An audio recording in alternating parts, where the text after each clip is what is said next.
and hello and welcome. This is Ol Algared and I'm tapping into Jusatoon's stream, or com channels as I'm now saying, to bring you the latest installment of Old Al in the Verse. I'm just jawin, and while I play with Jusatoon.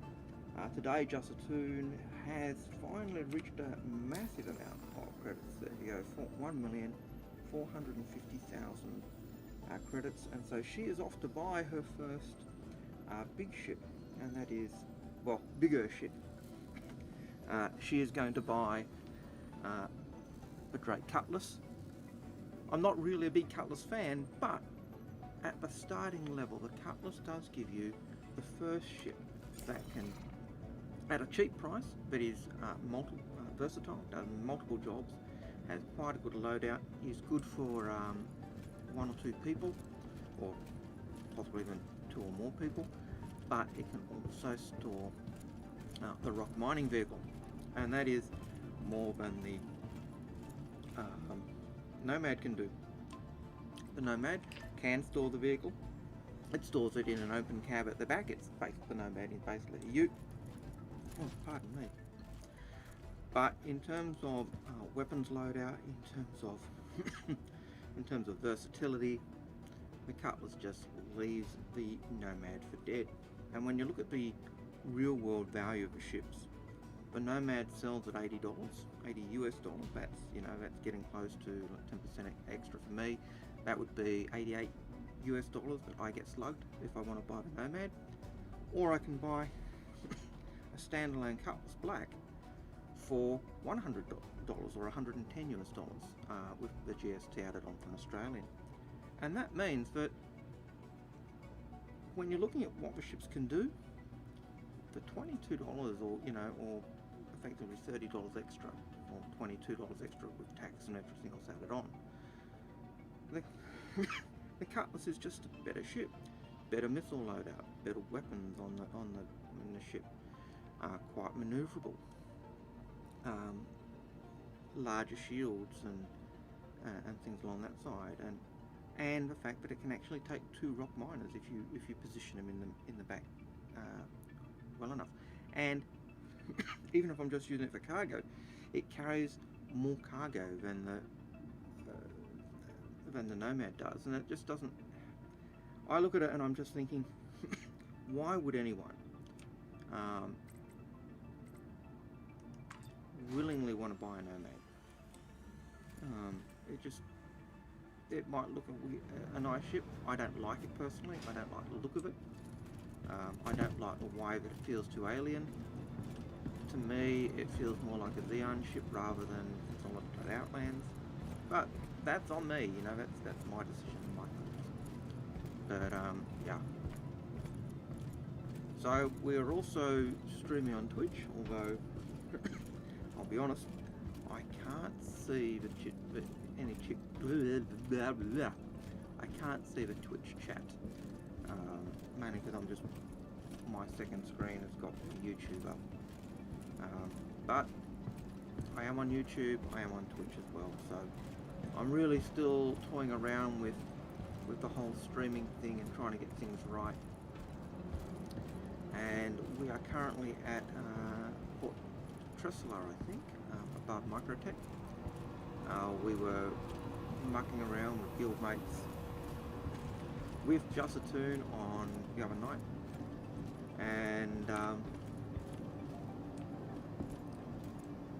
and so now we're going to fly back to yes, I've got a claim ship, I think, because guild member decided to be intelligent and fly a carrot into the parked Aurora. I'm glad to see that now I could at least get out of bed. On Friday night I couldn't get out of bed once I respawned. It was most frustrating. Should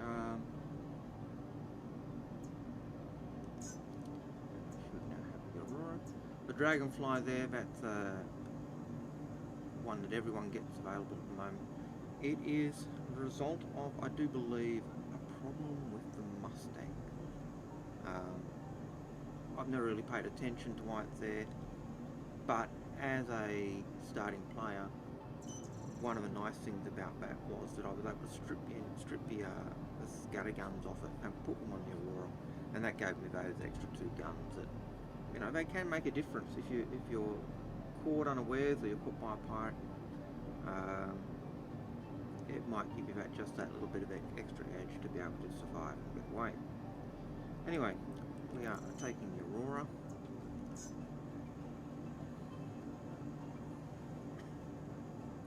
I do have to make sure I've got my helmet on because I did have it off on Friday. The nice thing about them ramming me with, I suppose, the ship and blowing us all up is the fact that she's got the helmet on. Is the fact that now she doesn't have to worry about food and water, because when you die it can come back to perfect anyway. So we are going to our Aurora. I've been calling my Aurora Australis for a while. I was kind of thinking, what could I, got to do something to kind of spice up life for her. Where was platform number 1? And I settled on the Aurora Australis because it's the southern lights. There are 2 magnetic, the magnetic lights at the poles, or the lights caused by the magnetic fields at the poles, and the northern lights are the most well known. They're the Aurora Borealis, but the southern lights above the southern pole are the Aurora Australis, and so this is the Aurora Australis. Now I've pretty much done everything I can to this ship. I've got the size 1 weapons that I prefer. I like the attrition laser repeaters. I'm not really into ballistics. I know they have their place, but I feel I'm such a woeful dogfighter that I'd run out of missiles, or I'd run out of torpedoes or ballistic weapons ammo so quickly that it doesn't do me any justice. But whereas the energy weapons, I do have that unlimited supply as long as my power plants have not been destroyed. So I've got 4 attrition size 1s on the ship. I have added A-grade military coolers to the ship. I've added A-grade military shields to the ship. Actually, I've got 1 shield, and I think I've got 1 Superon shield and one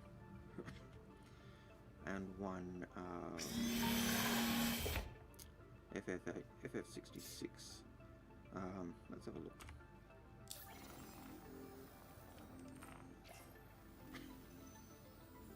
I probably should have powered up the ship before I did this. So we've still got our size 1 missiles. I do own the size 2 missile rack, I just haven't bought size 2 missiles yet. We've upgraded our quantum drive, so we kept the VK00 instead of stock.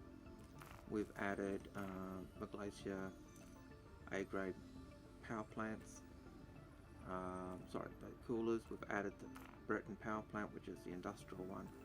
I've added an industrial shield, that's a Palisade, and the FR66. So the FR66 recharges a lot quicker. The Palisade has a lot more general shield strength, and so together they seem to do a fair job of protecting me if I do get into a dogfight long enough for me to be able to decide to run away and come back another day, or try and go toe to toe for a little bit. Alright, so powering up the ship, we press R. R is the standard default for quick powering up the ship. You can also power up the ship by pressing F and either going to, I'll turn that off, either going flight ready or power on. If I go power on, then I need to turn the engines on as well. Flight ready is the in-game ship control version of the R key. Welcome to Large Space Industries. Enjoy the ride. System check. While that's powering up, we're going to go to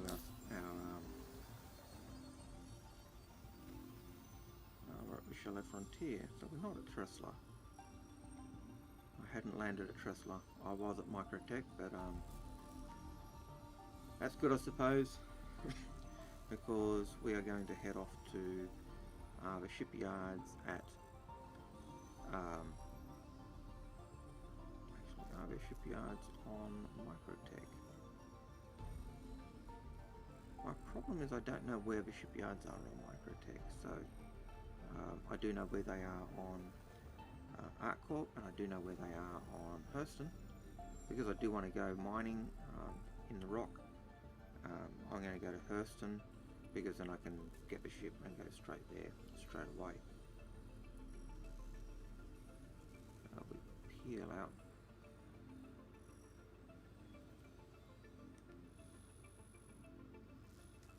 Can we reach Hurston in one jump?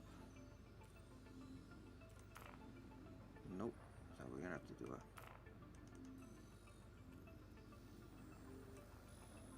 Just got to find... Where is that one I usually use?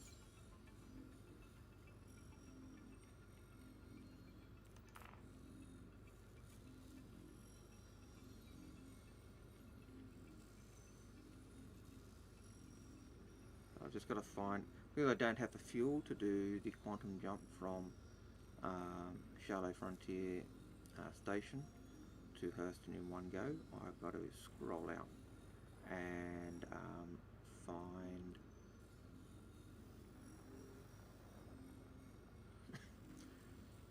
find a station that's closer.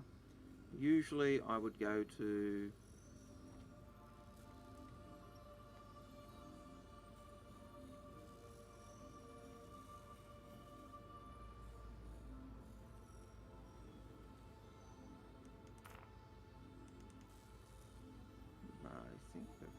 this one has one. Doesn't look like it. So what I'm looking for is a Lagrange point that has a landing pad. At the moment that's proving a bit difficult. I just can't remember where they are. So I'll just scroll through the ones that are in range. My other mouse is going to kick in and give me more power.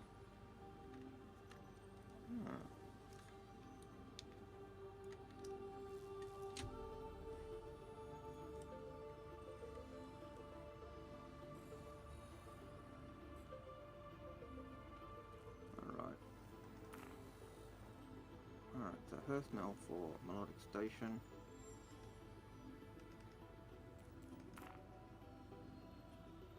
And we've got the range for that, so that's where we're headed.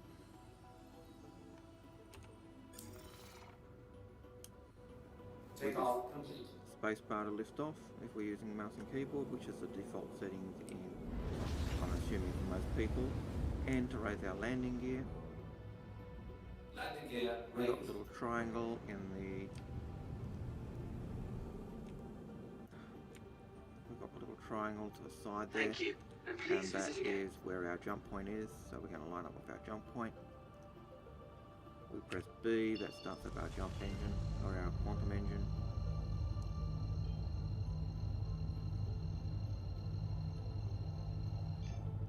And then we press B again. Is now on.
it's a quiet morning, and we're just going to Hurston. We're going to go to Hurston and Lorville, and we're going to buy ourselves a Cutlass Black, and that is going to allow us to put our rock mining vehicle into the back, and then from that we're going to be able to go mining.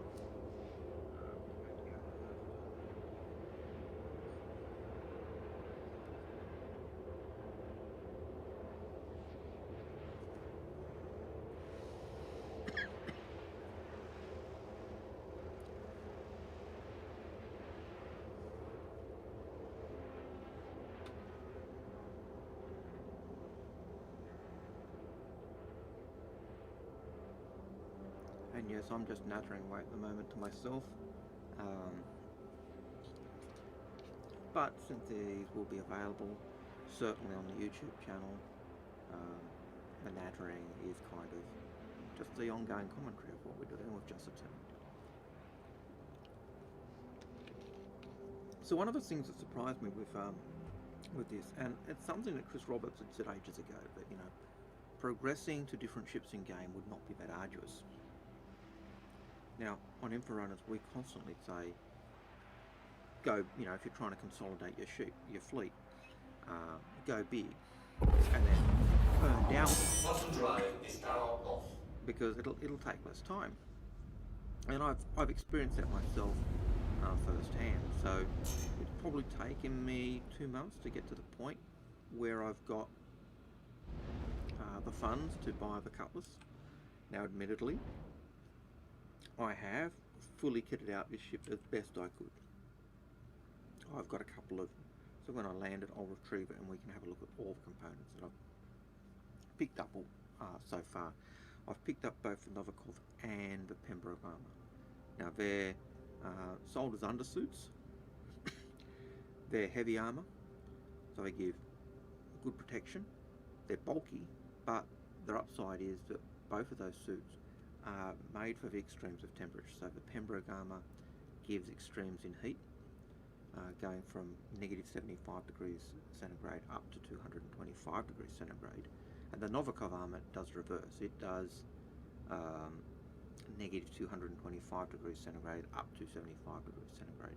They both have really good backpack storage, and so it just makes it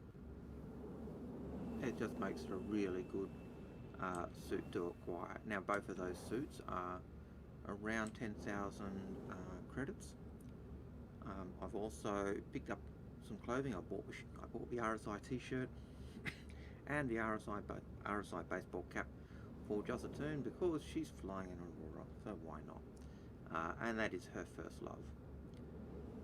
I've also bought different shields. I think I've bought 2 FR66s and one parapet or palisade, and I've bought 2 shields, and I've bought 2 coolers, and so I've bought a whole pile of different things.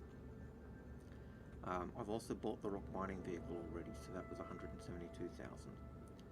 I've now got 1,400,000 on the account, and I've only been playing this account on and off since January. So the earning potential just from an Aurora is pretty good, but to do that, I did join in the events that were being run on game. So I did join in the Luminalia event and picked up a whole pile of boxes at Christmas, and New Year's. Each of those little boxes was worth 1,000 Alpha UEC, and those boxes were just littered across the main landing zones within Star Citizen. So Lorville, on Hurston, New Babbage on Microtech, Area 18 in Artcorp. And they gave me, over time, probably 500,000 credits. And they were really easy to pick up. With the envelopes, and I actually thought the envelopes were not as prolific as they were in the Luminalia event, the little presents, and I was still earning, easily able to gather 100,000 credits, 100 little envelopes within an hour if I was really keen. And that was running for the last 2 or 3 weeks, and so from that you would easily be able to earn, if you were doing 1 hour a day, you could easily earn 1,000,000 credits. I also got involved and took Jusatoon onto numerous forays in the Xeno threat. Phase 2 was wonderful. I did enjoy that just from being able to be an Aurora and be able to pick up the boxes and take them to Jericho Station. And so even an Aurora pilot could get involved in that stage and feel they were doing something to help the progress of the scenario. And so that was really great. I really liked the way they did that scenario and the way that it balanced in terms of giving something for everyone to do, whether you were a retaliator pilot, if you're a retaliator, whether you were a fighter, or whether you were just a beginning player in an Aurora. So that was a really, really nice thing to see and feel for that dynamic event. The other thing that was really good was just that ability to earn credits. The other thing that I found useful is just joining friends and just doing missions with friends and getting onto their bigger ships, or even just joining them as a group, and that's been was Please proceed to assigned landing bay. But on my main account, you know, and I earned probably, you know, I've probably earned that around 2 million in that time that I've been playing Jusatoon. The converse of that is my main account, and on Ol Algared, during the Xeno threat, I took Ol Algared out in a retaliator, and with just the stock torpedoes, I probably earned maybe 100,000 in 3 or 4 mission runs. I was finding it a bit difficult. You know, I wasn't always getting the missile torpedoes to hit. They were quite costly. I upgraded the torpedoes to the infrared torpedoes. Yeah, they were costly. They cost a packet for me to get. But in the converse, when I did one mission, I managed to get in one mission doing that. And in that one mission, I think I fired 4 torpedoes. The 4 torpedoes hit, and I got the credit for killing 1 or 2 Idrises, and made more credits in that single run with Ol Algared than I probably made on Jusatoon doing all the things she did during the Xeno threat. And so that was pretty enlightening as well. And to me, it just really confirmed what the Emperor runners have been saying about earning big. It's not that we don't like these small ships. I've been really enjoying just flying around in the Aurora. But if you're looking at if you've got multiple ships, if you're looking at consolidating, or you're looking at putting more cash in the game than just the starting pack, Landing complete. Have a pleasant then stay. you are better off going for a bigger ship and earning downwards, just because it's so much quicker to do. But that's not to say that the starting small and going up is going to feel like a grind. I really haven't felt that Jusatoon has been a grind to get to this point, and I can't stress that enough. And that's a really, really good thing as far as I'm concerned. Okay, we'll do the repairs on our ship. Now, you'll notice that even though we've only got 2 quantum fuel at the moment, it's only costing 2 credits to replace, and that's because at the moment that gauge is broken in the market. It's being run off of the amount of hydrogen fuel I've got, and so I'm only missing 1% of hydrogen fuel, so that cost is really small. My quantum fuel cost should be significantly higher, but that gauge is broken, and it expects at some point that will be increased, and then the quantum fuel cost will go through the roof. Anyway, we're going back to our mobiglass. We're going back to repair. Now you'll notice that I'm doing these one at a time. And again, that is because often what we've found is if you do them all together, it doesn't always take them all, and then could lock them all off. 100%. Okay, so now we've got 100% quantum fuel. We will go back in again, we'll fill up our hydrogen fuel. We don't need to. Hydrogen fuel is probably one of the easiest things to refuel in the game. Certainly at present, if you're flying a ship, easiest way is just to turn off your engines and or decouple, turn off your engines and just glide in the direction you're going. And over about half an hour you will regain your fuel. Okay, well we've got our fuel, so we're taking off. Take off complete.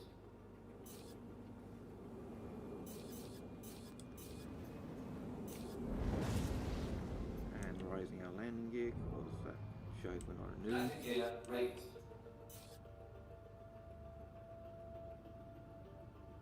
And now we're Thank you, and please visit again. going to our maybe glass to get our navigation window up again.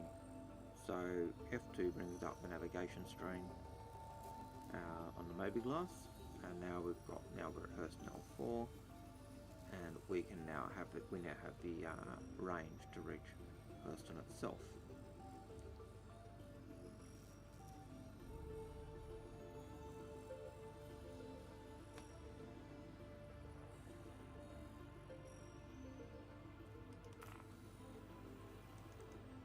So now we zoom in on Hurston. We are going straight to Area 18, straight to Lorville. I always find half the time when I try to go to Lorville, I end up clicking on one of the little stations that are around Lorville. We set our target, and now we've got a little arrow down below us that tells us where our jump point or our quantum point is. The circle here tells us it's a planet. If it was a circle or two circles, a big one and a little one, that would be telling us it's a moon. If it was a diagonal diamond, it would be telling us that point of interest, or Grange point, something like that. If it's a square, it's telling us it's a station. So, powering up our quantum drive.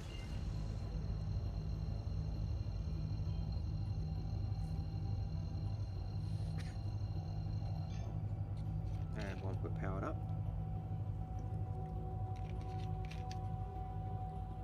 we hit B and engage the quantum.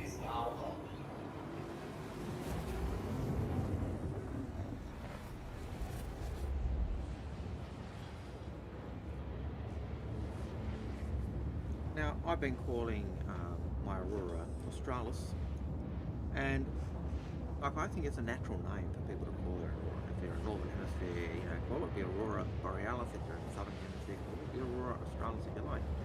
It makes sense because, hey, the Southern and Northern Lights are actually auroras. To me, it's just a no-brainer. But with CIG's cockamamie, half-baked naming scheme they're bringing in, only one person can have Aurora Australis. It doesn't matter that CIG have said, oh yeah, we've got ship serial number, attached to the ship at the time of purchase. It doesn't matter that they're saying this is how, we use the serial numbers to trace and track the ships. It doesn't matter that, when they're scanning your ship, they're actually scanning and checking your serial number against the database. No, CIG have decided that names must be unique. I see a real problem with this. Not only does it make it hard when you're trying to make your unique name, make the ship the way you want it to be, the problem is CIG have also said they want player ships to be indistinguishable initially from NPCs. Great. They've also said that NPCs will represent about 90% of the player population. Great. Now, if NPCs are naming their ships, and they must have unique names also, and we're naming our ships and must have unique names also, either they're going to have really stupid, idiotic names, or we're going to end up having really stupid, idiotic names. To me, it just seems this is a half-baked cockamamie. I'm so frustrated by it, to be honest. It really is. The naming scheme they've put out, the way they're wanting to roll it out and say, you can have, every ship has to have a unique name, or every class of ship has to have a unique name. To me, it's stupid.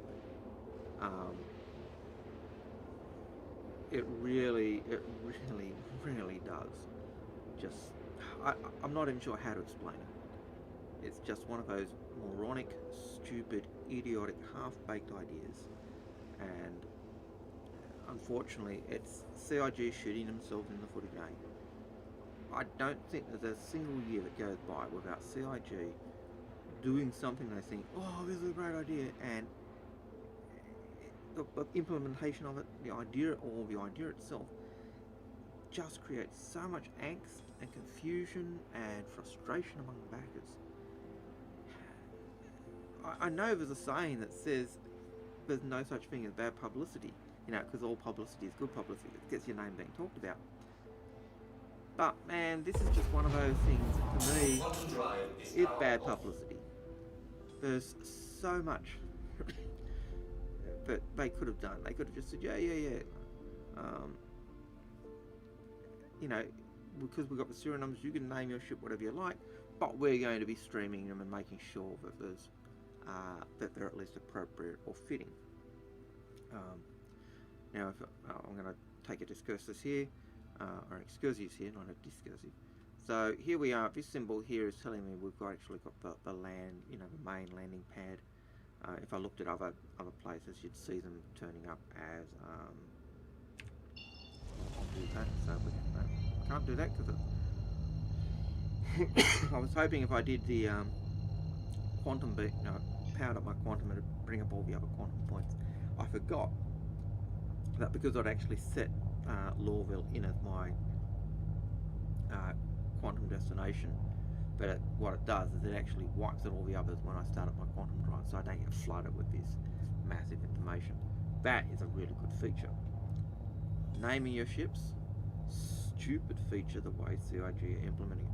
We all want to be able to name our ships. There's no one in the community that would say naming ships is dumb. Everyone in the community would agree, you know, CIG put in the, you know, making it so the name of the ship that you register goes on the side of your ship is a bad idea. I think everyone knows. But saying they have to be unique when you've already said that we've got the serial numbers that are unique, that to me is just idiocy in its purest form. I know I'm not the only one who thinks so. I know that other info runners think the same. I know Paul, Astropub, Shelley thinks the same. You read the forums and you can see there's so many people really think it's a stupid idea. But the biggest thing to me that makes it a stupid idea is that simple fact that 90% of the population will be NPCs. And so either the NPCs are not going to have named ships, in which case, if you've got a named ship, you're flagging to everyone you're a player. And so if you're trying to blend in and be hidden momentarily from players, then not naming a ship is the best thing you could do. And yeah, I'm struggling not to go into an expletive-laden description of what I think that the current implementation of naming ships is going to be and how it's going to affect players and gameplay. It just really is a dumb idea. Not the naming of ships itself, just the way that CIG have decided to implement it, especially when they've got serial numbers that are doing that same unique thing for identification. Anyway, we are now at Lorville. We are coming into land, and we're taking it nice and leisurely, approach as we bring in our Aurora Australis, which is an Aurora MR, just the base starting pack. It has been upgraded. The upgrade probably cost, let's say the weapons were about 8,000 a pop. The coolers were about 8,000 a pop. I think the power plant was about 10, I think. The shield were about 8 to 10,000. They're only size 1, so they're fairly cheap. But all up, you know, you're probably looking at 100,000, 150,000 to upgrade the ship, depending on the components you want to put on the ship.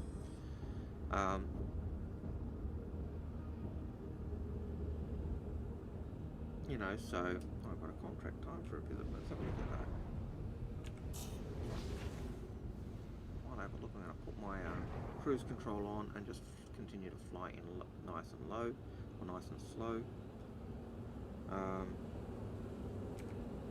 Mobiglass and contract manager, and the mission that they said was time for a visit, so let's have a look. It's probably on personal. Appointment time for a visit. Twitch. Deja Pachenko. Well, she's a criminal, so I'm not really interested in her.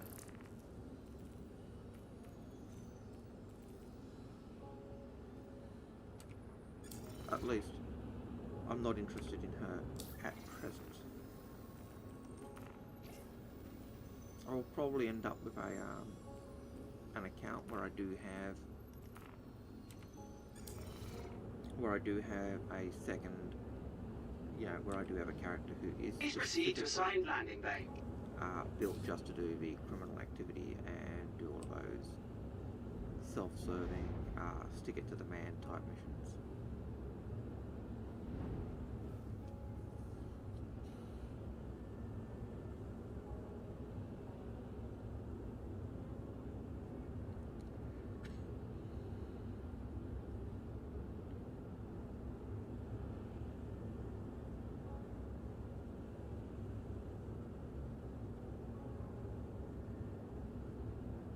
I mean, having complained about some of the things that you do that really narc and annoy their backers, some of the things they do really well are the worlds. Like even just approaching Lorville is just absolutely stunning. I'm always blown away when I come up to these landing cities and the landing posts, you know, the landing areas and the cities and all that.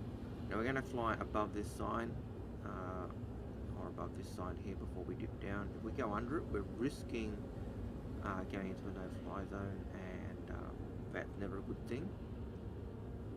At one time, a couple of patches ago, there were landing lines. I personally found those horrid. I know the purpose of them was to kind of give us an air traffic control flight line approach, but yeah, for me, they gave more trouble. They were more trouble than they were worth. And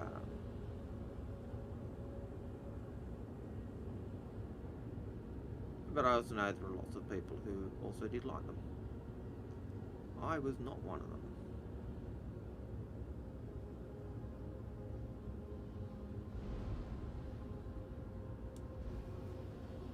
I'll just bring our ship over a little bit this way.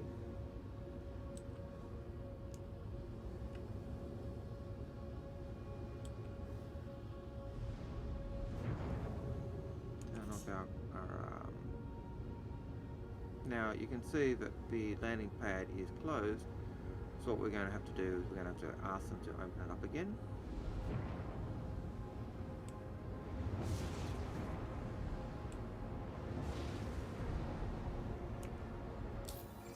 And if you were in the star pad or the airport, or the star spaceport, you would actually be able to see my Aurora arriving.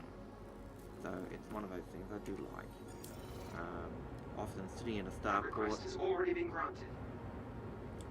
I do like sitting in a starport and being able to just watch. Landing gear deployed.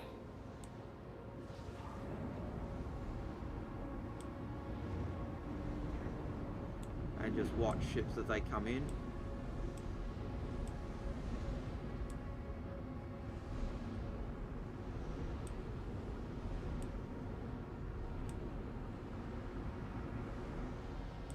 I always find that little bit of a glitch there a little troublesome.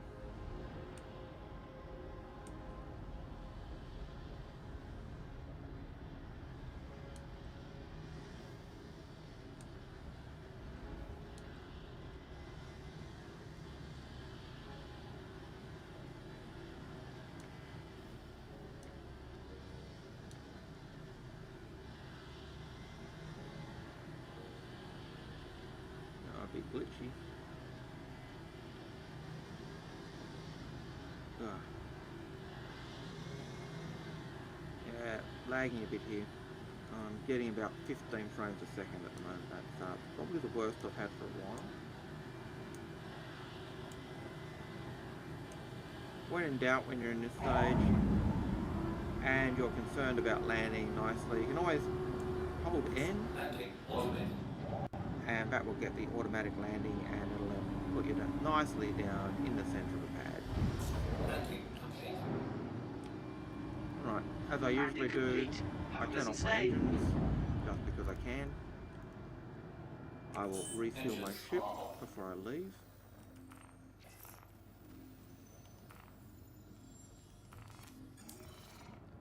Again, you notice that my quantum drive was a lot more than before, and that's because this time, as I was landing, I used a lot more hydrogen, and so the cost was up.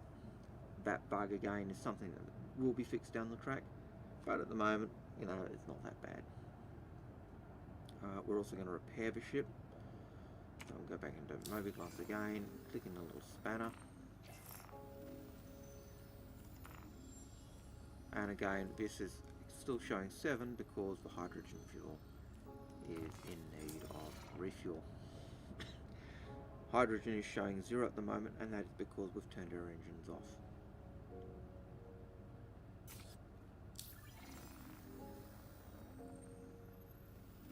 And we'll do one more and we'll buy the hydrogen fuel as well.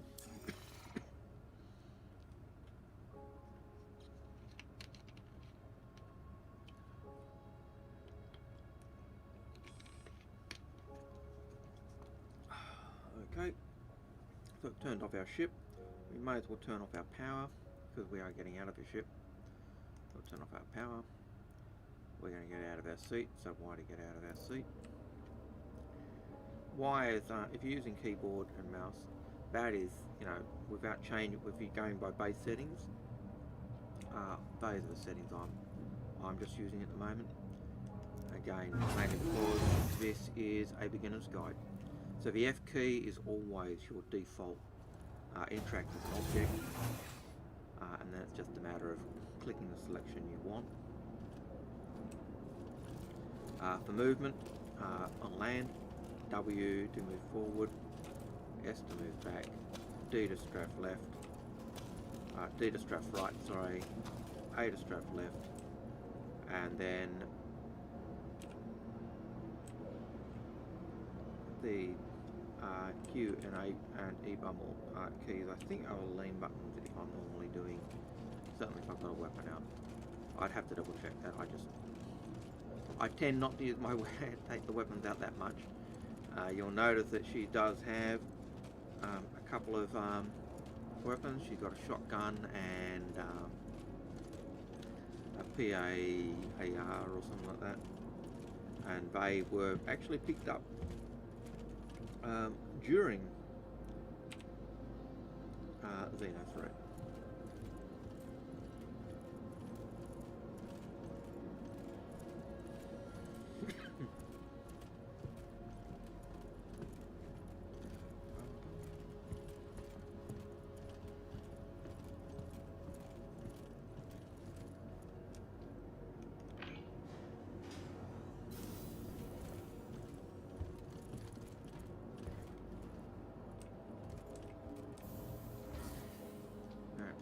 Spaceport, or Tessa Spaceport, or Tisa Spaceport, however you want to say it.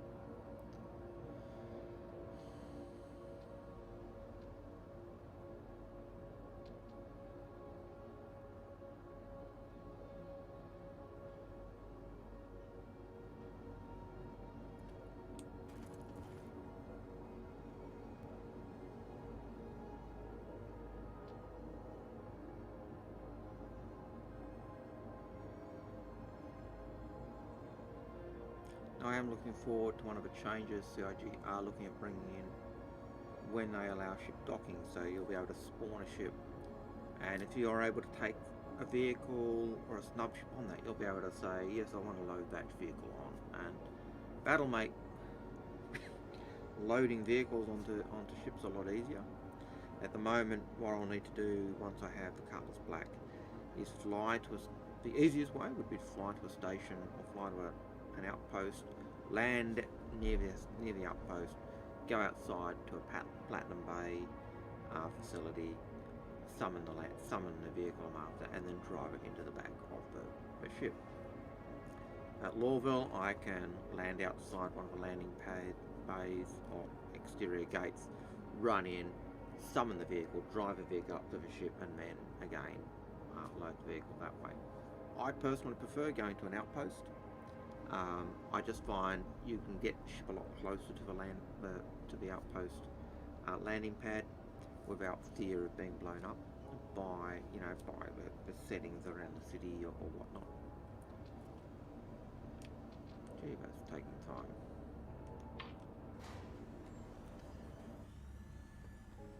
Obviously it didn't register.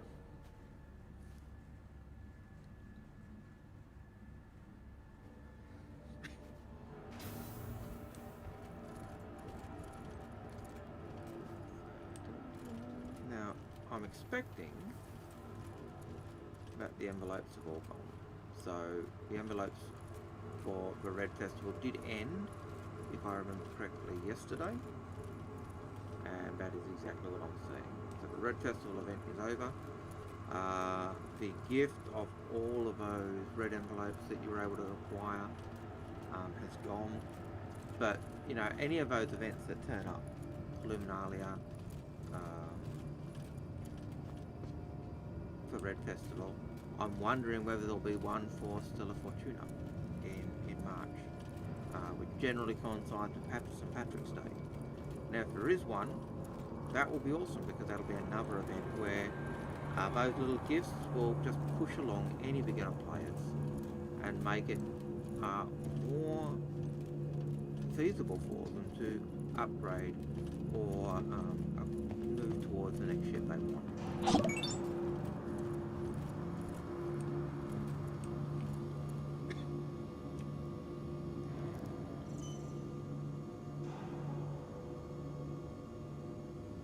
Waiting for it to turn up.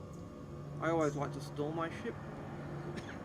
The main reason I like to store my ship is for the simple reason that that is one pad more that if someone was trying to land, it's available now. Whereas I left my ship there, that pad is out of circulation. It can't be used by people. It's just one of those nice little things that I like to do. And it also means that now what I can do is pull up the movie glass, and we can have a look at what we've done to the Aurora. I go to the ship terminal side, or the little ship icon, click on the select ship, go to the Aurora. You can see the missiles I've got, looking at the quantum drive. So we started off with the EOS, we've purchased the Colossus, which is a B grade industrial, and we've also purchased the A grade military quantum drive for this ship, or for this size ship. Now this one is faster, but it has less range. I didn't used to have any problems reaching locations with the EOS. I could get to I'm pretty certain I could get to Microtech fairly easily in one jump, but it took twice as long. And the Colossus, that's the industrial one. Industrial ones tend to have a lot of range, but again, they're not necessarily the fastest. The systems we started off with 2 Hydrocell. We've picked up the Glacier. I picked up a Glacier because they do have a faster kick-in time for when they start cooling, and also they seem to have a fairly good transfer rate for cooling. Coolers generally start when items reach 300 degrees. That's when they start taking the heat away. And so the Glaciers do seem to have a pretty good job of keeping tabs with that. We started off with a Roughneck. I've also acquired both the military grade Quattrocell and also the Breton A grade industrial. The A grade industrial kicks out a crap load of power. It does mean it lights me up like a Christmas tree, but it certainly gives enough power to ensure there's no power draw problems. And then in terms of shield, we started off with bulwarks, and I've purchased 2 FR66s and 1 Palisade shield. Again, the Palisade being an A-grade industrial, and the FR66s being A-grade military for size 1 craft. In terms of weaponry, we go again. I can't remember where I picked up to. I picked up this second rack, which is the rack that enables me to take. It's a size 2 rack, just like the one I've got equipped. This one, however, enables me to take 1 size 2 missile, whereas the one that's equipped enables me to take 2 size 1 missiles. So having that rack just gives me the ability to swap the loadout just a little bit more and gives a little bit more variation. I did have 2 pucks on the nose, and I think I added pucks to the wings as well. I can't remember. I can't really take those up to size 2s. One of the things CIG did to make these small ships a little bit more viable is they gave the ability to have a puck or a gimbal on the wings, and then still be able to take a size 1 weapon. When we look at the weapons, the scatter guns, they're actually the guns that are currently on the I think these ones, the Havoc scatter guns, are the ones on the Dragonfly, and the Yellow Jackets were the initial guns on the Aurora. I've since bought 2 dominant scatter guns. There was a time when I just couldn't pick up the extra attritions I wanted, and then I've also picked up 4 attritions, which are currently in use. And lastly, I spent, I think these were 20,000 each, these paint jobs. So I've got the green paint job for the Aurora, but I could also change it to the grey paint job. Personally, I like the green and gold. It's not. Now, yes, I am Australian. Yes, I do like the green and gold colours, possibly because I'm Australian, but I also just think they look pretty cool compared to the grey and dark grey. That just looks plain. And if I equip, that's what the Aurora originally looked like. So that's what I've done to the Aurora.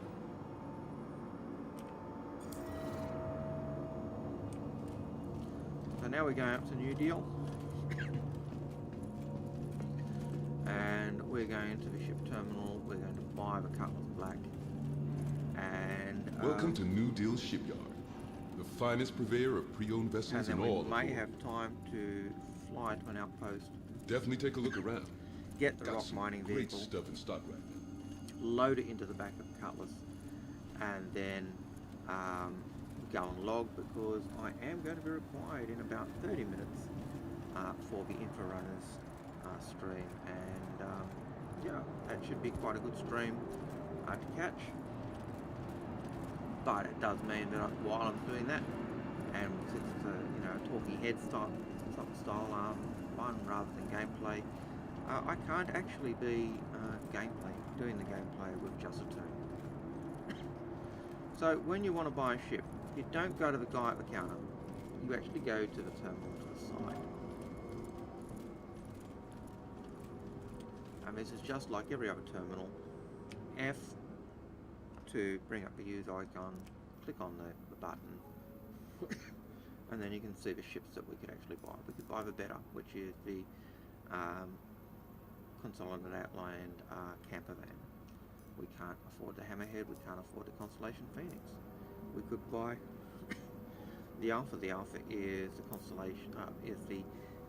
Consolidated Outland fighter, merchant ship. So it's kind of the equivalent of an Aurora. If I scroll down a little bit more on these ones, I could also pick up the Avenger Stalker. Avenger Stalker, not as good as the Avenger Titan in my view. The Titan does give a lot more varied gameplay for a player. If I go to the Anvil, I can pick up the Anvil Ballista. So what I'm doing here is I'm just looking at the ships that are available per manufacturer. So the Anvil Titan, the Aegis Titan. I really like the Titan. Why aren't I buying the Titan if it's so good? simply because even though it's got a nice big cavernous hold, it is not big enough for the rock mining vehicle, and that's the only reason I'm not buying it. Consolidated Outland, I can't even buy the Nomad at the moment, and personally, even if it was available, I wouldn't want to buy it. To me, it doesn't have the same appeal or the same ability that the Cutlass Black has. And here's the Cutlass Black. So the Cutlass Black, medium ship, medium freight. It's got side doors, so it's got lots of ways. You know, you can use it in multiple ways.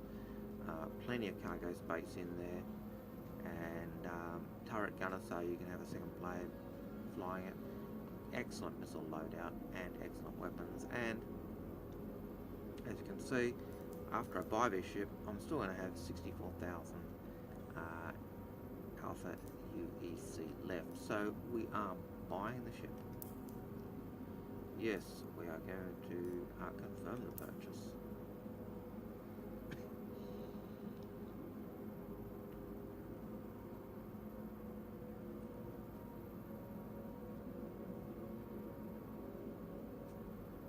And once this purchase goes through, we will have, when we go back to the terminal, we will have the... I think you just made one hell of a good decision. Well, thank you. Alright, so now, when I go to my mobiGlas and look at the ships that I've got available, we will find that the Cutlass Black is also listed there, and there it is. So the Cutlass Black, loaded with missiles galore.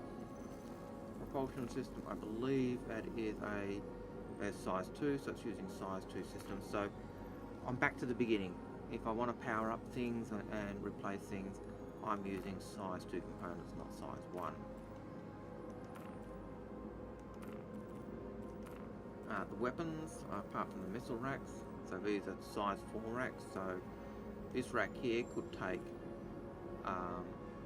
it's got 2 racks here. We've got the size 4 rack with 2 size 3 missiles, or the size 4 rack with 4 size 2 missiles. So we've got a load of those. We've also got size 3 weapons on our wings. They could, because it's on a gimbal, we could actually take those on and put size 4 weapons on the wings. We've also got the Badger repeaters on the nose, I think. Where are they? Just gotta find where they are. I think they're on the turret. So you got, yeah, you know, your gimbal. Sorry, it's a gimbal with size 2. Sorry. So the size 3 gimbal can take a size 2 weapon. Which in this case has got a Badger repeater, but I could also put the Panthers on there as well, if I didn't have them gimbaled. Alright, we've also got we've got 1, 2, 3, 4 gimbal weapons. We've also got our turret as well. So this ship has significantly increased firepower over the Aurora. It's got the turret, it's got more gameplay, but the thing that we've actually bought it for is that cavernous cargo bay where we can put our mining vehicle. Alright, so let's go back to work out where you're going. We'll go back to the starport and okay, Australis. Cyrus from YouTube. Lovely to meet you. Yeah, I do a bit of streaming every so often. I've got about 25 minutes left before I am heading off to do an Info stream. But I did want to get in and at least rage against the Star Citizen's naming system.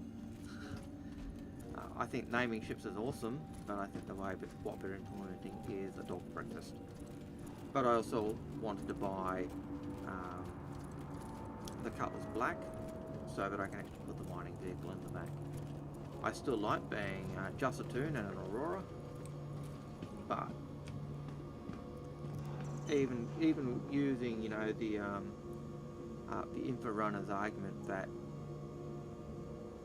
going, you know, working up is hard. From an Aurora, I've been in about 2 months. I have been able to earn enough by using things like the Luminalia event, the Xenos threat missions, and the Red Festival. I've been able to earn enough to make or to buy not only the rock mining vehicle but also the Cutlass Black.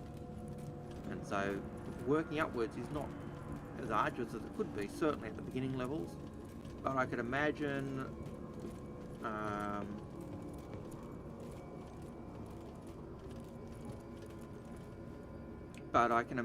that, you know, if you were trying to, say, get up to a Hammerhead or a Carrack, the time to get to those ships would be an absolute utter grind. And so if you're consolidating your ships, you're better to go big and earn down rather than have a whole pile of small ships and then try and earn up. Wholeheartedly agree with that. One of the things I found when I was, you know, during Xenos threat, I took our inner Retaliator, and in the Retaliator, I was able to make probably 300,000 in one,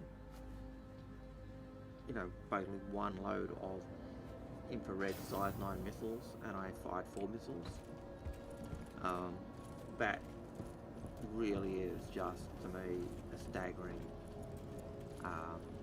price difference and earning potential just on the Retaliator versus, say, the Aurora, where it's taken me, you know, say 2 months to earn enough to earn,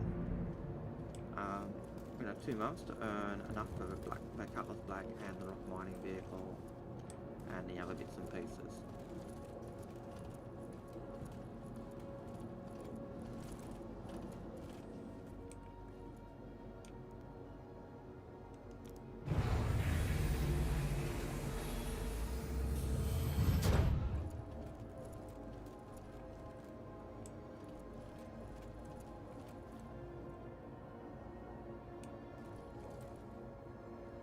So I'm watching your chat on on my phone because I've got the 2 chats open, one for YouTube and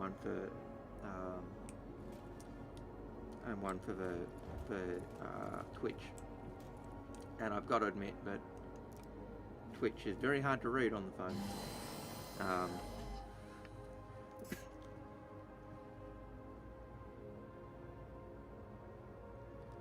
Yeah. Like the ships like the Endeavour, the Crucible, BMM, the Carrack, and even the Reclaimer, they are really, you know, when you think of the cost, they're going to be even hard. Even the Hammerhead, you know, even if I consider the Constellation Phoenix, you know, that is, you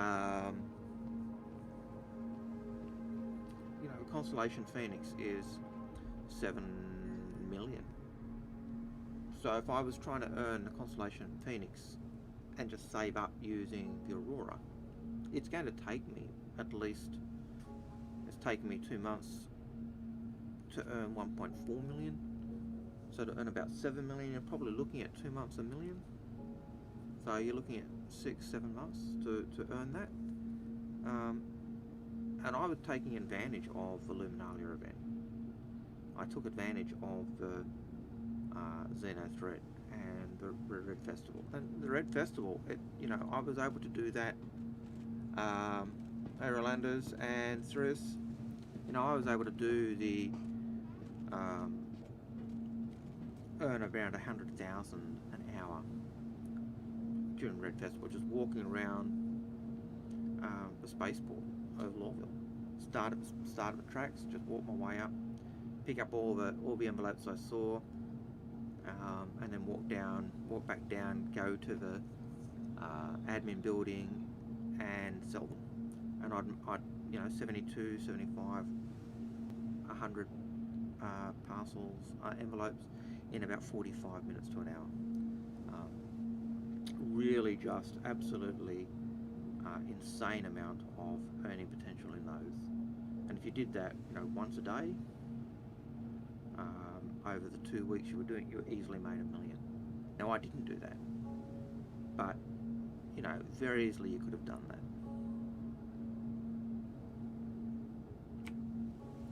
Alright, so what we're doing is we're just going to go to one of the outposts. We want to load up a rock mining vehicle, and then I've got about 20 minutes.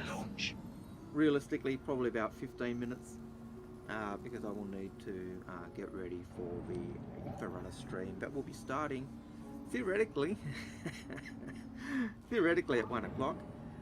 Certainly when we're going to get together to start, it probably means it's going to be closer to 1:30, 2 o'clock. But if you're one of our Endeavour backers, then you join us for the whole shebang as we plan and talk and discuss. Launch complete. Damn, she was fast.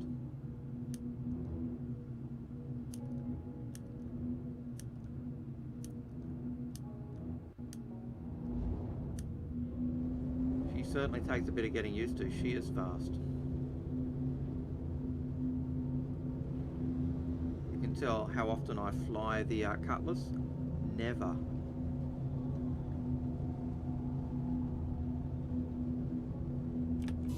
Thank you, and please visit again.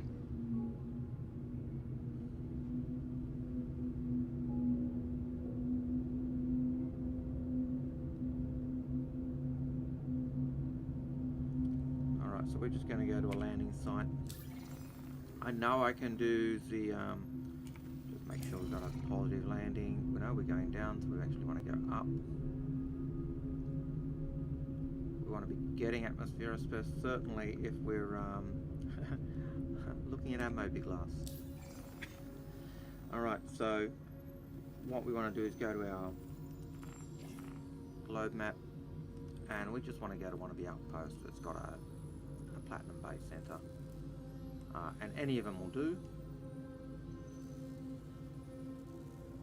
That one will do. Edmund, he's pretty close. And you can see the little arrow to my right, and that's telling me where my quantum jump or my area is that I've set on my star map.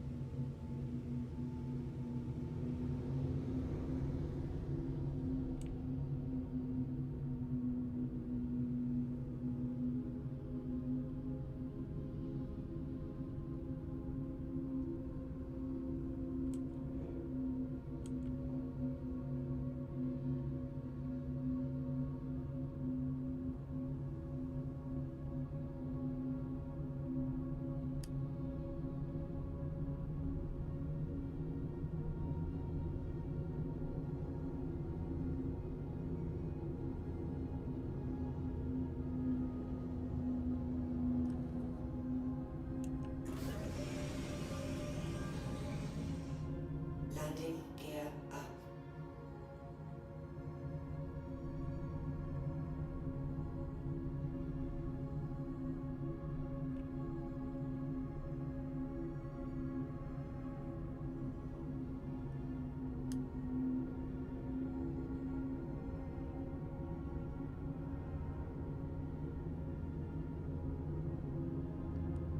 So I'm going to have to learn what the control is for hovering mode.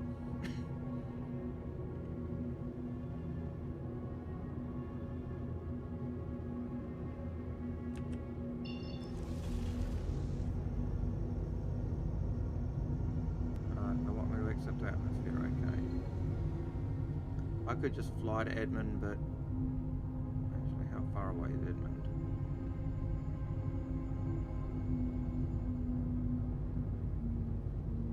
74 kilometers.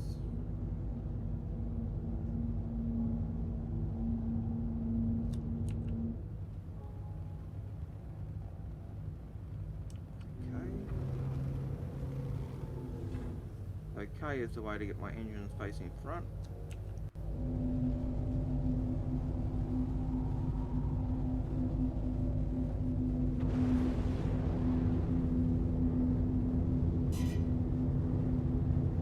We're not going to worry about going quantum.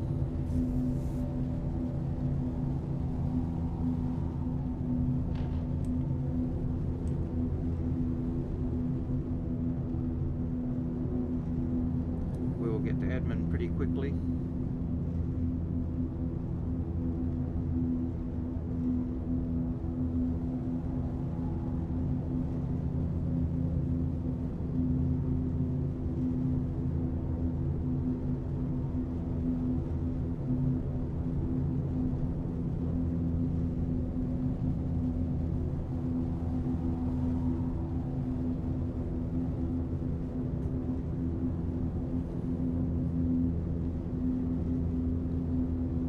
Oh look, I think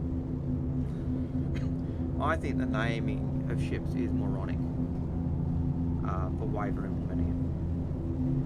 I love the idea of naming ships. I've been calling my Aurora the Aurora Australis for a while. But what is frustrating about it is the fact that CIG have said, well, we've got your serial number. We use your serial number for ships. But now what they're saying is, oh yes, we've also got this these unique names. Now, if you look at any ship registry today, you could have a dozen ships registered with the same name, but it's their serial number that's the unique thing. So I don't get it. I don't understand why. And the other thing is that CIG have said, oh look, we want players and NPCs to be indistinguishable. Great, awesome.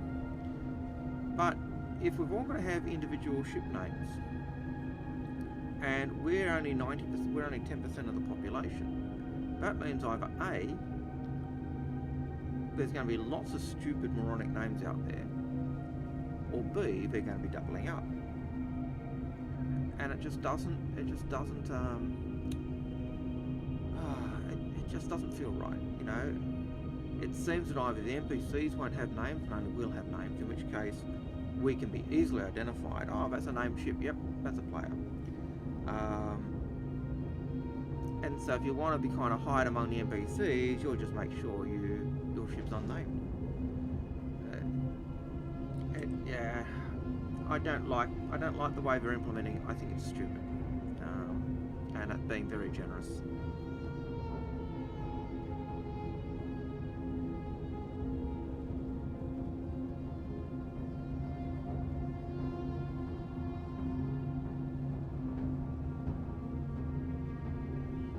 I wouldn't put it past it, Rolanders, that it probably is related to marketing, having some brilliant idea as to how we can make people pay.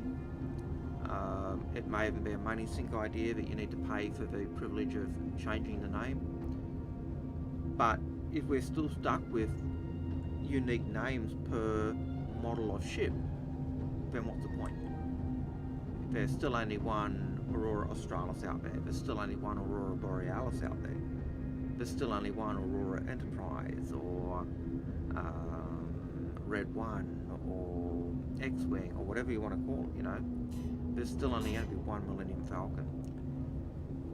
I always, you know, I looked at it and I thought, if I was trying to be a smuggler and I was trying to, I was trying to hide among a cargo, if I've got 50 ships, all named Endeavour 1, and they're all 49 of them not bringing any bad stuff in, and the cops know, hey, there's a ship called Endeavour bringing stuff in, that means they're going to have to scan every ship or search every ship. That means the chance of me getting my ship through have increased.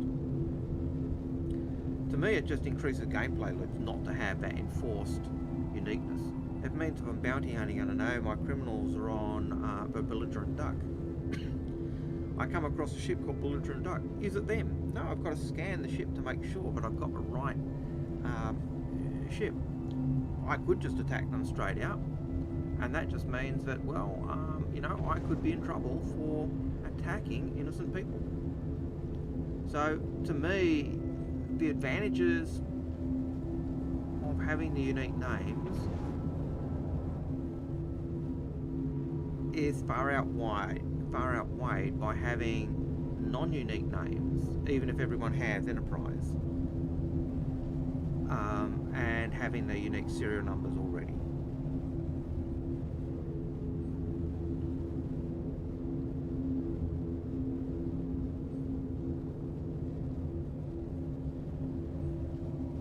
Yeah, and imagine 10 years down the track trying to get, hey, being a new player trying to get a name, especially if NPCs are using those names as well. Like, to me, again, it's just horrid. It really is just one of those things that, to me, yeah.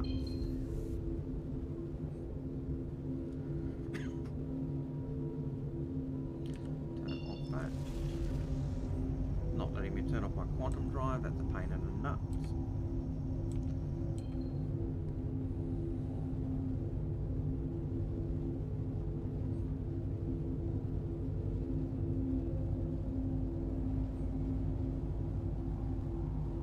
So we're going to have just enough time, by the look of it, to land,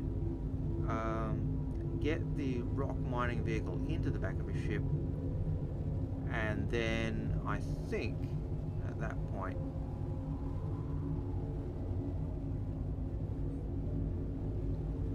just raise myself up. Haven't flown a Cutlass in so long. Apparently we're only 800 meters above the ground. Doesn't look like we're 800 meters above the ground. There it is.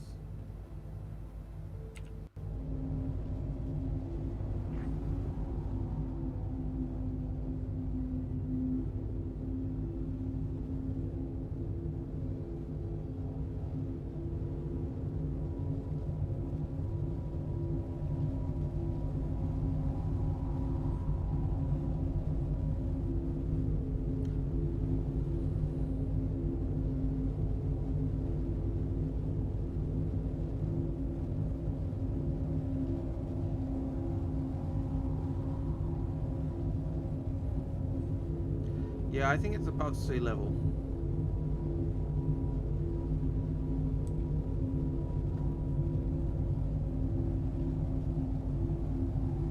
We're going to land near the Platinum Bay on the side there.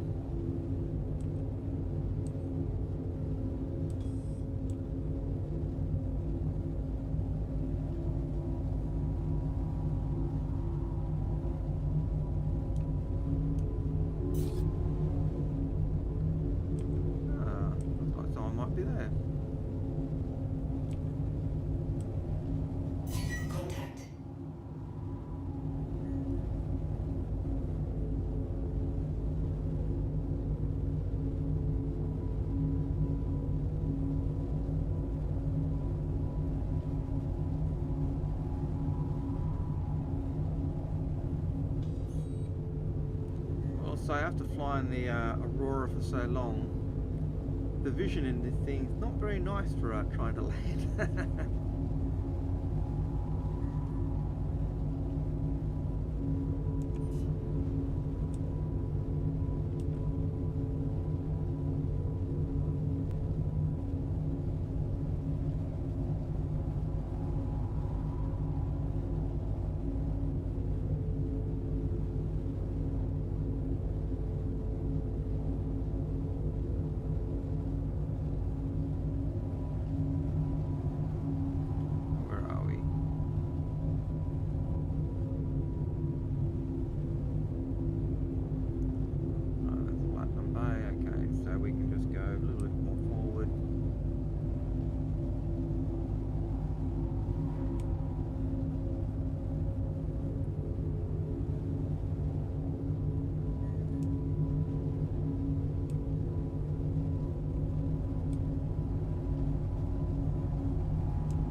collision alert for.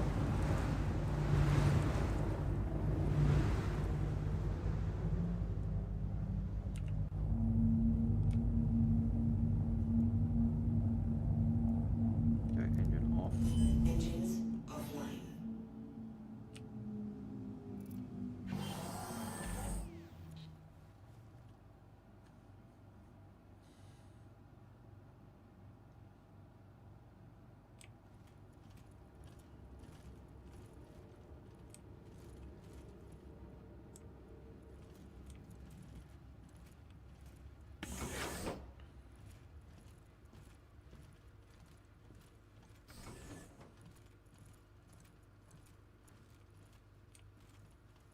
Oh, that's actually one thing the ship has that I can make it take advantage of.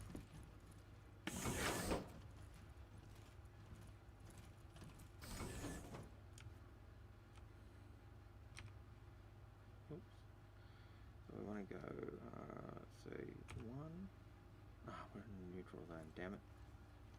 In a no-fire zone, so I can't put my weapons on the rack at the moment.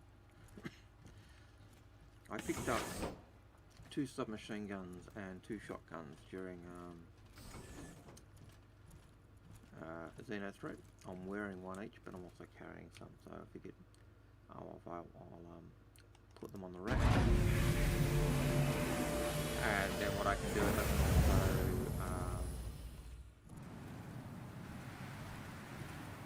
also give one to my nephew, and then get him involved in doing a bit of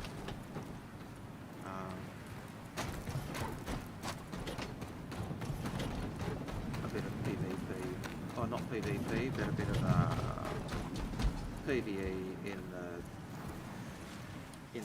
the outpost.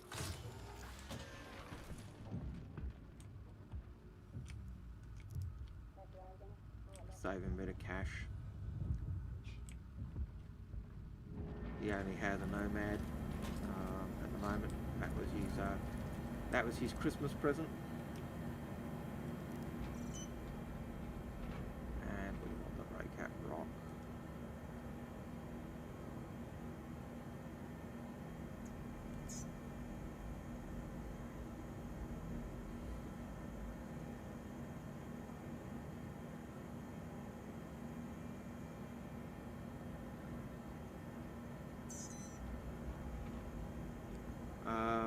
I tend to think it feels like certainly a helicopter, a helo.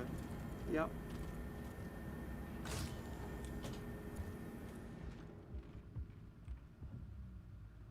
I tend to think it's got kind of an attack helicopter feel to it. So I've got just enough time to land the rover into the Cutlass, and then we'll take off, get into space and log in the bed, and then I need to go and get ready for info runners. So if you're an Endeavour or a Star Runner in our Patreons, then you know where to go. If you're not, hey, and you want to encourage us and make us feel special and loved and all that other stuff, you're welcome to back us. But there is never ever the expectation that you do.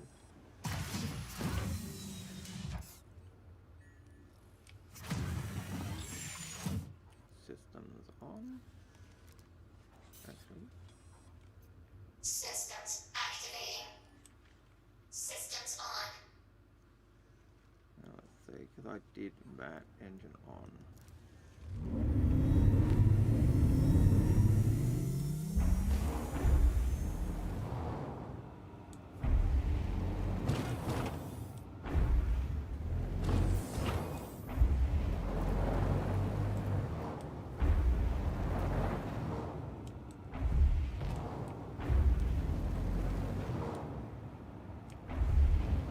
Thank you, and please visit again.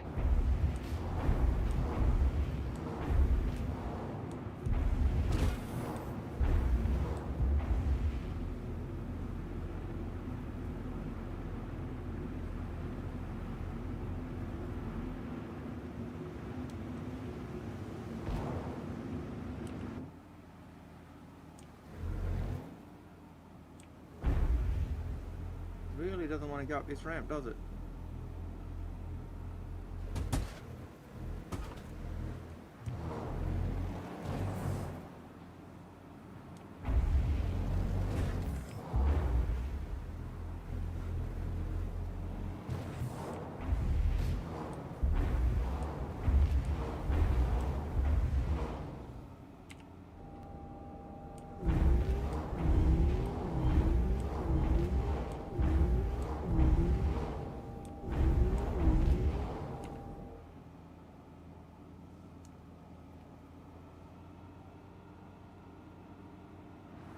See plenty of room for the rover in here.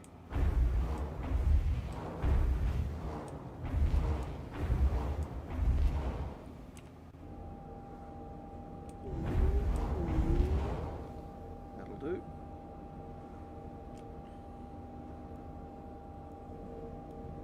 We'll turn engine off.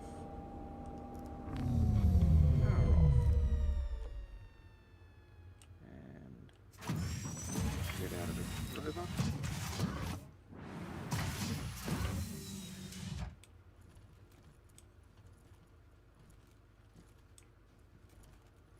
And get past there. No.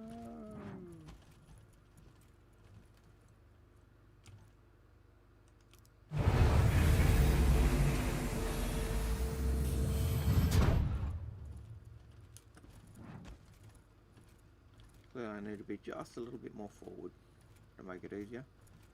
I have no idea how much cargo space I've just taken up by that very simplistic rush in and land.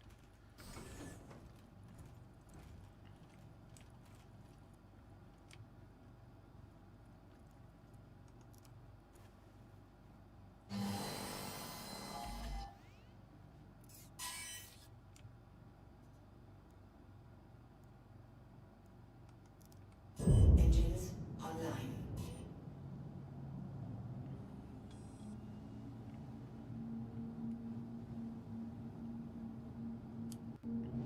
Launch complete.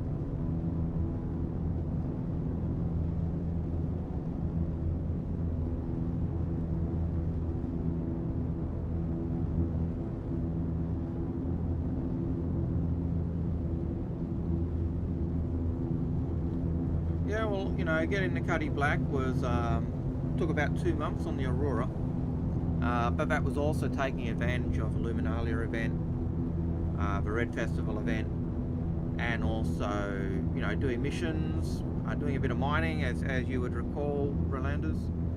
I did do a couple of clearance missions for Hurston, where I cleared out the NPCs. But mainly it was mainly from, you know, the Luminalia event, box mission, boxes, the Red Festival, Red Envelopes, and also Xenothreat. That's probably where I made the most of the credits.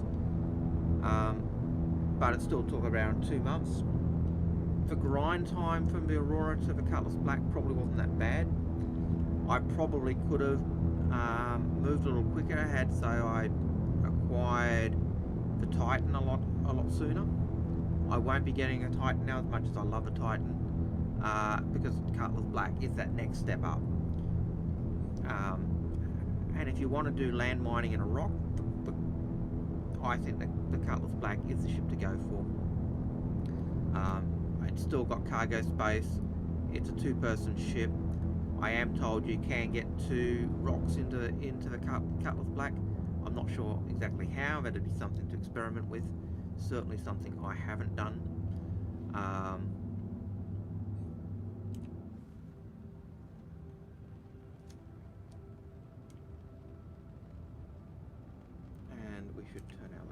up. Because when your landing gear's down, you look like a noob. So, Jusatoon is no longer just a toon with an Aurora. And it's taken us 2 months. The reverse side of that is I made 300,000 doing one mission or one phase of Xeno threat in the Retaliator by firing 4 infrared torpedoes at 2 different Idris, and I made about 300,000. So you put that into comparison into the same time frame, and I think that just clearly confirms everything that info runners have been saying about, you know, sell your big ships. If you've got lots of little ships, it's nuts to have all of those little ships, and been grinding towards a big ship like the Carrack or the 890 or the Redeemer, the Endeavour, any of those big ships, when you can actually melt them now, buy that ship, use the loaner ships to play the game now. You know, that's assuming you want those ships, but it just doesn't make sense to have dozens of small fighters and then be grinding to try and get the bigger ship.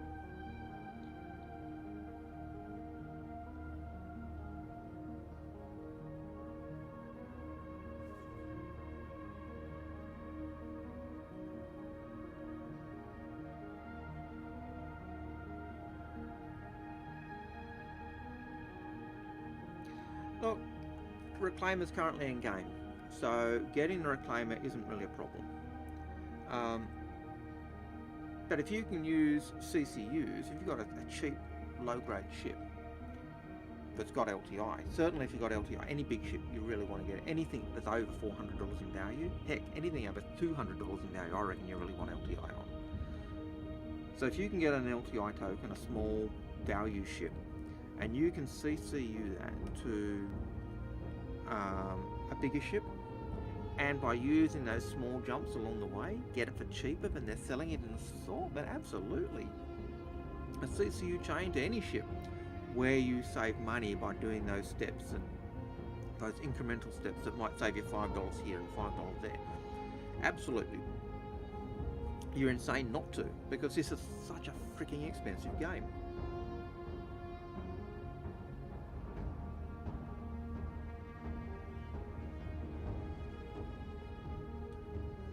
Yeah.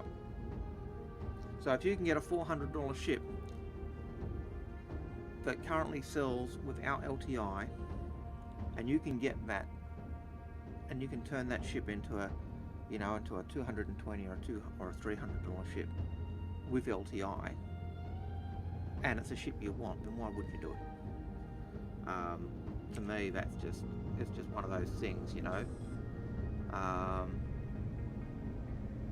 And we are now currently in space, so we're going to cut our engines. Actually, what we might do, apart from cutting our engines or lowering our engine speed,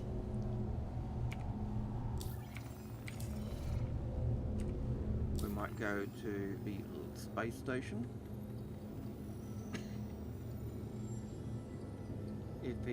If the star map decides to play nice,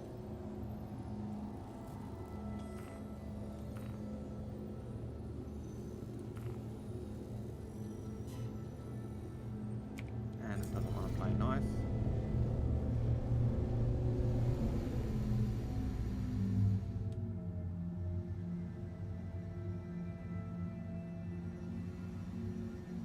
so we'll do the other thing we do on labeling sunrise.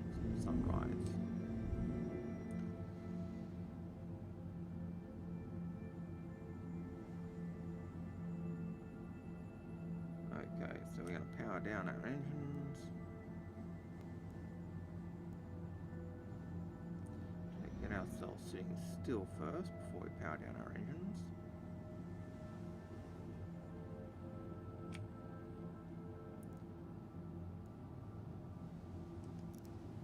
Engines offline. Okay, now we'll get out of the ship.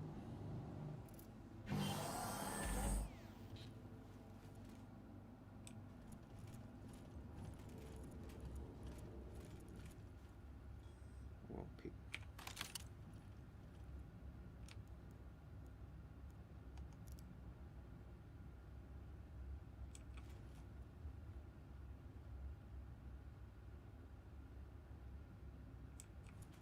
Go into the weapon rack. Go into the weapon rack. Come on. Okay, so the weapon rack doesn't seem to want to work. How annoying.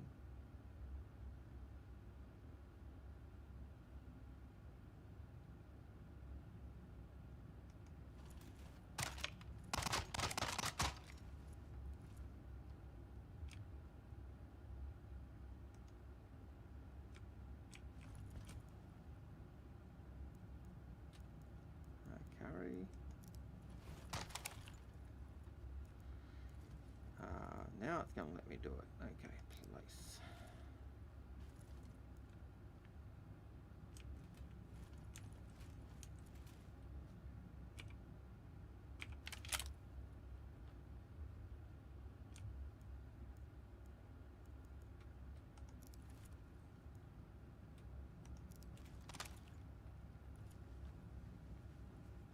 And if I look in my character screen,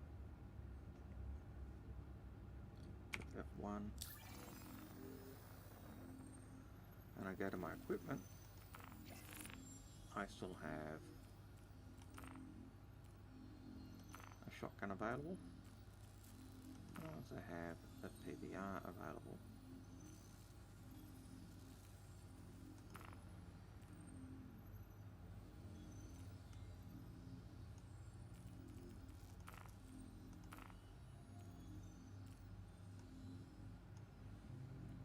So all four of those weapons are complements of Xeno 3.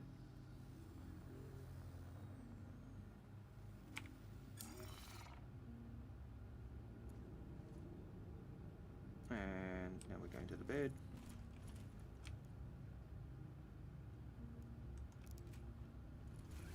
Yeah, I know she shouldn't be wearing her armor when she's lying down, but we're logging, so.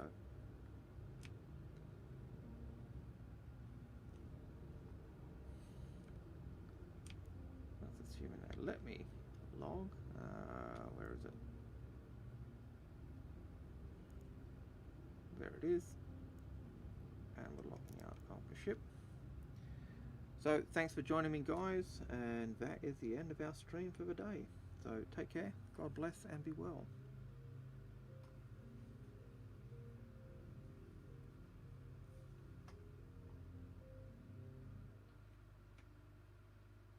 So yes, that was Jusatoon and an Aurora. You've been watching me. Thanks.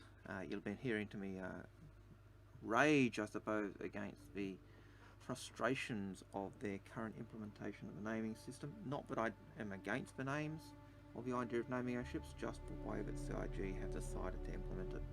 Anyway, I'm going to disappear. I will be back shortly in the Inforunners Discord channel. We're going to be doing a video, or preparing a video for the week. I do believe we've got a guest this week, but I'm not sure. Anyway, if you're there, join us on Discord, join us in chat. If you're a Patreon supporter, don't forget to join us in the supporters chat and hear the discussion. Anyway, take care, and I'll see you on the other side.